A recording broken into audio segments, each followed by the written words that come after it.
Hi, my name is Mrs. Wren, and I'm going to be teaching 5th grade Bible this year, 5th, 6th, 7th, and 8th grade math.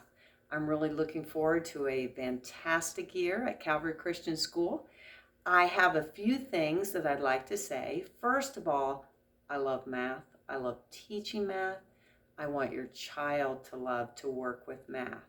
I'm available if you have any questions or you need any help. I like to stay every day, Monday through Thursday, after school until 4 o'clock. If your child is having problem with working on their homework, or if they just want their work checked, I'm always available for that. My phone number is 937-441-4784 if you ever have any concerns and you would like to call me. I respond very well to texting if you send me a text. I know it's going to be a great year. There are a few things that you do need to have this year. For Bible, you need a school ESV Bible. These are available in the office for purchase. They are $7. If you need to pick one up, go in there and see Miss Nikki. For math, you need to have a binder. You do not have to have a separate math binder. It's okay if you're sharing that with another subject.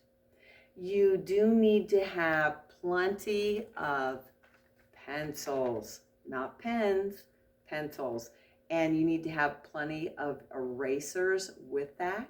You also need a dry erase marker. Now, you need a whiteboard.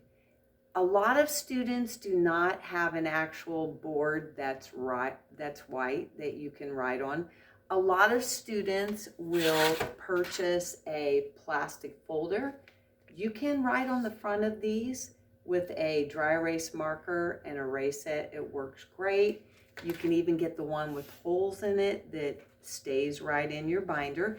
A lot of students also use the front of their binder. But if you're doing that, remember color choice, because if you choose the dark blue or the purple, it's not going to show up very well unless you're using a dark black marker. You do need graph paper for math.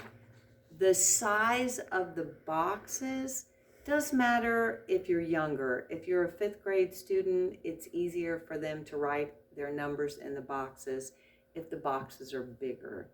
By the time you're in 8th grade, smaller boxes are just fine. And of course, a pencil pouch is always handy. All right, those are your things that you need every day. And you can expect that you will have homework on Mondays, Tuesdays, Thursdays, and Fridays. And of course, no homework on Wednesdays. I like to reserve Wednesdays for our test days. Of course, in the beginning of the year, it's going to be a few weeks before we have our first test. Looking forward to a great year. I'll be praying for you and your student and your family. Please remember to pray for me. Thanks so much and looking forward to seeing you.